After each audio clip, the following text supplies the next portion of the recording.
Strongsville is a city in Cuyahoga County in Ohio. It has a strong business community that also has a small town charm feel to the place, and in general a very nice place to live, and somewhere you would want to bring up a family, and part of that community would be the Pleskovic family, who lived on Blazing Star Drive.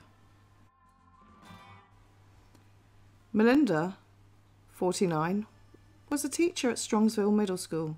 She was someone who was known as a devoted teacher who taught 6th grade for 27 years, one that would build up the confidence of a pupil in order to fulfill their potential. She was incredibly popular and was also a coach to the women's varsity soccer team. She was married to Bruce and they had 3 children: Megan, who by this time had moved out, Anna, 20, and Kyle, 18, who had Down syndrome and was also non-verbal. He was so close to his mother that his eyes lit up as soon as she was in the room. She had a sunny disposition, a very positive, enthusiastic person, and a warmth that people loved to be around.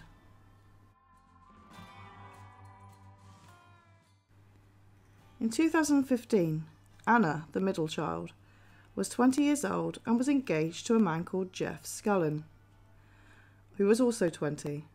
They met in high school, and it was around this time that Anna found out she was pregnant with their first child. Anna worked as a server in Applebee's and was still living at home with her parents. And Jeff was also a service technician for a heating and air company, and he was also living with his parents. So Mel and Bruce were very happy with the fact that they were about to be grandparents.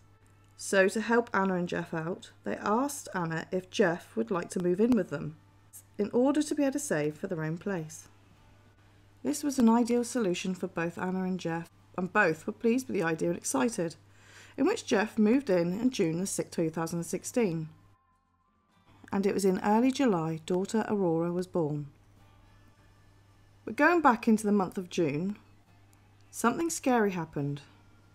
Jeff and Anna were eating at the table, bearing in mind that it was getting dark outside, when Jeff looked out of the window and saw 4 people stood at the end of the yard, smoking, and then one of them walked up towards where the trampoline was and started to mess around with it. This strange behaviour made Jeff and Anna call the police, and when they came out, there was no sign of them, or even the fact that they'd even been there, so nothing could be done. But Strongsville police did say to call if it happens again. On 20th of November, another incident occurred when Anna was home alone with the baby, and from the front of the house where she was, she could hear someone tampering with the back sliding doors at the back of the house. Now she initially thought that it could have been either her boyfriend or her parents, so she made her way to the doors, when she suddenly made eye contact with a strange man who had his face pressed against the patio doors, looking in. Anna, who had a daughter in her arms, ran upstairs with her phone and called the police, but by the time they got there, he was gone. Anna couldn't give a description, but the police searched and found nothing. This is now the second incident, and this started to make the family nervous.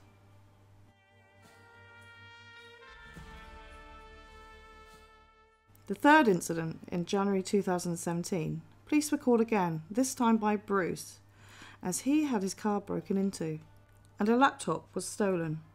It was suggested that the previous incidents were connected to the break-in. During these months, small amounts of money would go missing, but nobody could prove anything. Police really didn't have anything to go on, but as usual, the family were told to keep an eye out and call them if needed. Everybody in the family wondered why they were being targeted, as neighbours in the area didn't have a problem. So with all the years that they had lived there, why was this going on now? In the past they'd had kids messing around the back area, but nothing came of it. Just a couple months later, Anna and her daughter Aurora, and Melinda this time, were all upstairs, when Anna could hear noises coming from the back of the house again. She went on downstairs, but this time was careful to stay behind a wall and try and see who it was out there. This time, as she peeked towards the patio doors, she could see 2 men trying to open the back door. When Anna saw this, she screamed, which sent Melinda rushing down. But the two guys ran off. As usual, police were called and they were obviously long gone. Naturally, this completely freaked the family out and obviously left everyone feeling on edge. In September 2017, Melinda's car key was stolen. And it wasn't lost or misplaced, as the person who had taken it was using it to set the car alarm off. During all hours of the night this would go on, and Melinda even put up a Facebook message describing what would happen and begging to whoever it was, please leave them alone. Bruce's car tyres also had nails embedded in them as well.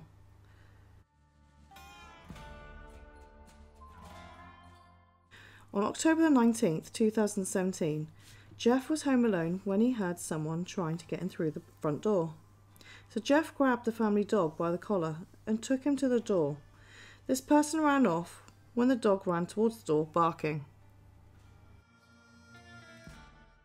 But what was to happen next, just days later on the 23rd of October 2017, would shock the community to the core, as nobody in the family could see coming. That day, Bruce and Melinda arranged to meet at Bruce's cafe. However, that changed when Melinda didn't turn up, and then Bruce got a message from Jeff to meet at Applebee's where Anna worked. That way they could see Anna as well. So by the time he got to Applebee's, he mentioned it to Jeff that he couldn't get hold of her, and therefore Anna also tried to get hold of her mum as well.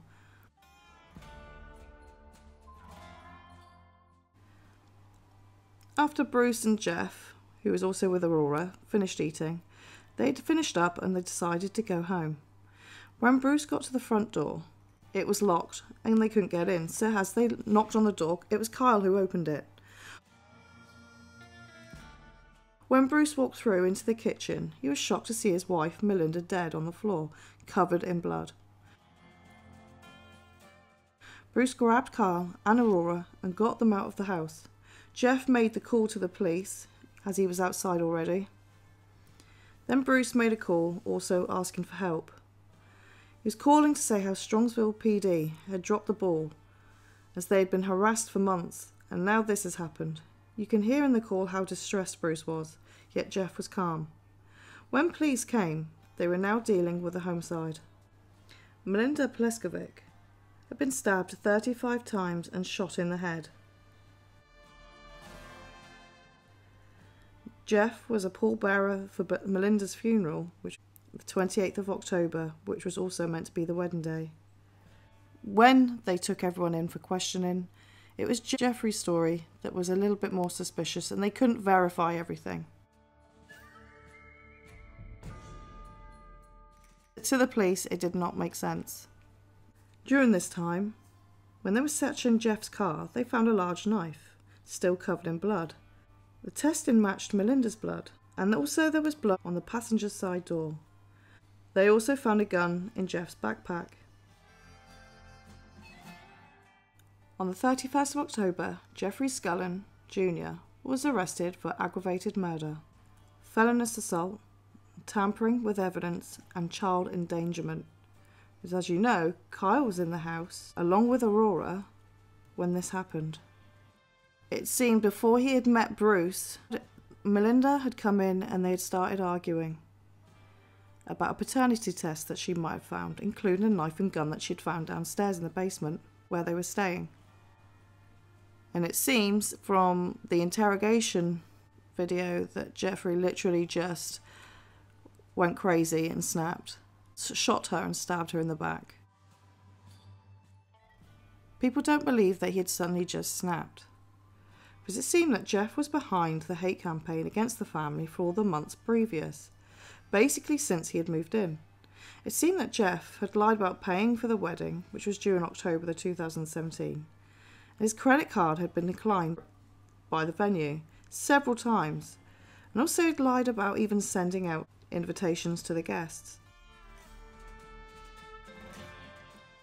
One of Jeff's friends had been told once by him that he'd always hated Melinda, which is why he might have plotted to kill her for months, making it look like it was one of the random people that had been harassing the family. There was speculation that Jeff was paying people to come up to the doors to make out they were breaking in, but couldn't be proven. And where are the people? It seems that Bruce had never witnessed any of these break-ins. It was always a story coming from Jeff's mouth.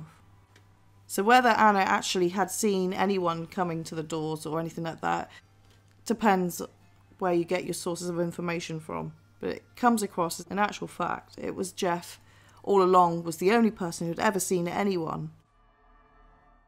From the very first instance, cameras were installed, which, funny enough, Jeff installed them, but they didn't always work.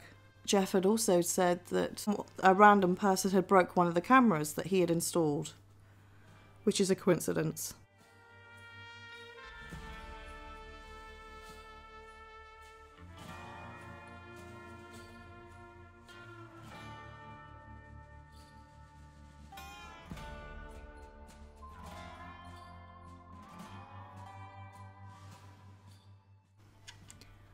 So Jeff had been the one to steal money in the house. He had been the one that had stolen the car keys and kept setting off the car alarms, and basically did all this to make the family feel targeted.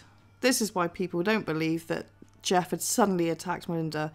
They believed that he'd been planned all along. He had never shown any remorse into killing Melinda.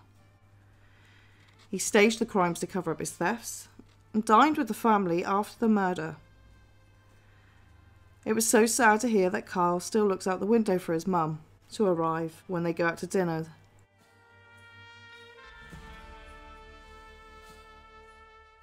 Although Jeffrey Scullin pleaded no contest in 2017, he was sentenced to life in prison for 33 years with no chance of parole.